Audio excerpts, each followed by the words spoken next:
In the shadows of a lavish mansion, a billionaire's hidden camera captures his paralyzed daughter swaying in forbidden rhythm with her black driver, unleashing a storm that would shatter prejudices and rewrite lives forever.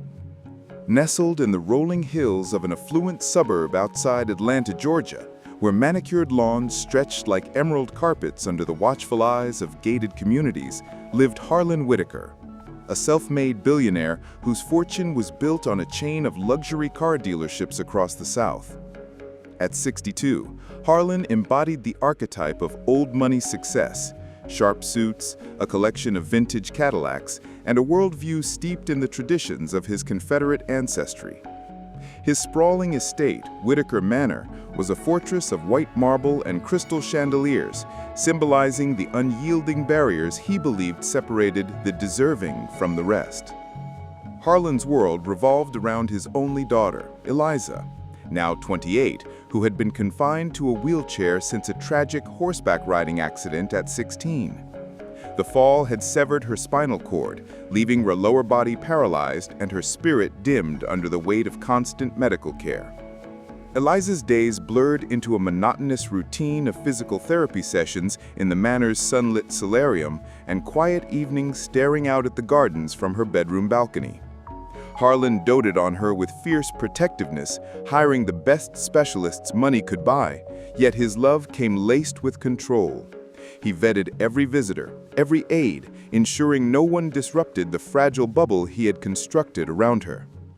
Enter Marcus Hale, a 30-year-old black man from the city's bustling inner neighborhoods, where opportunity often felt like a distant mirage. Marcus had worked his way up from mechanic to chauffeur, his steady hands and calm demeanor earning him a spot in Harlan's employ 6 months prior. Driving Eliza to her appointments in the sleek black Mercedes, Marcus navigated the winding roads with precision, his presence a quiet anchor in her isolated life. He noticed how her eyes lit up at the passing scenery, how she hummed softly to the radio's soulful tunes, remnants of a vibrant girl trapped in stillness.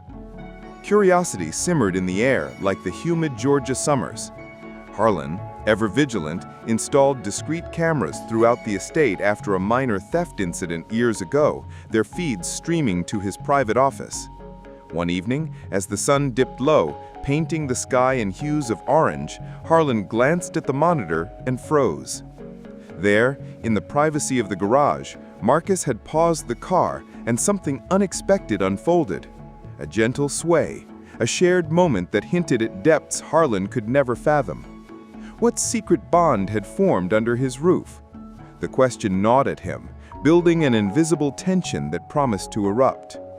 As days turned into weeks, Harlan's suspicion festered like an untreated wound, fueled by the grainy footage he replayed obsessively in the dim glow of his study. The initial glimpse had been innocuous enough. Marcus helping Eliza from the car, her wheelchair positioned just so, and then a brief pause where he adjusted the radio to a station playing upbeat R&B. Eliza's face had softened, her upper body subtly moving in time with the beat, a faint smile breaking through her usual reserve. Marcus, sensing her response, had mirrored the rhythm with a subtle nod, his movements careful, almost protective. But to Harlan, this was no mere kindness, it was an intrusion, a crossing of invisible lines etched deep into his psyche by generations of ingrained bias. Harlan's mind raced back to his upbringing in a small southern town, where separate but equal was more than a phrase, it was a way of life. His father, a mill owner, had instilled in him the belief that certain people belonged in certain roles. Drivers drove, and that was all. The idea of Marcus, with his dark skin and urban roots, sharing any intimate moment with Eliza ignited a firestorm of prejudice. He began scrutinizing Marcus's every move, arriving early to work, lingering after drop-offs, even the way he polished the car with meticulous care. He whispered doubts to his associates over scotch at the country club, their nods reinforcing his fears. You can't be too careful these days. Meanwhile, Eliza found solace in these stolen moments.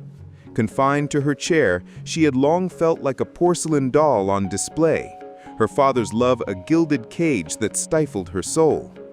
Marcus, with his stories of growing up in a vibrant community where music healed wounds and dance defied hardships, offered a glimpse of freedom. He never pushed. Instead, he shared playlists from his phone during drives, the bass vibrating through the seats, coaxing her torso into gentle sways. It started small, a tap of her fingers, a tilt of her head, but grew into something profound. For the first time since the accident, Eliza felt alive, her spirit dancing, even if her legs could not. Marcus saw her not as broken, but resilient, his encouragement a quiet rebellion against the isolation imposed upon her. Harlan's inner hang with Sela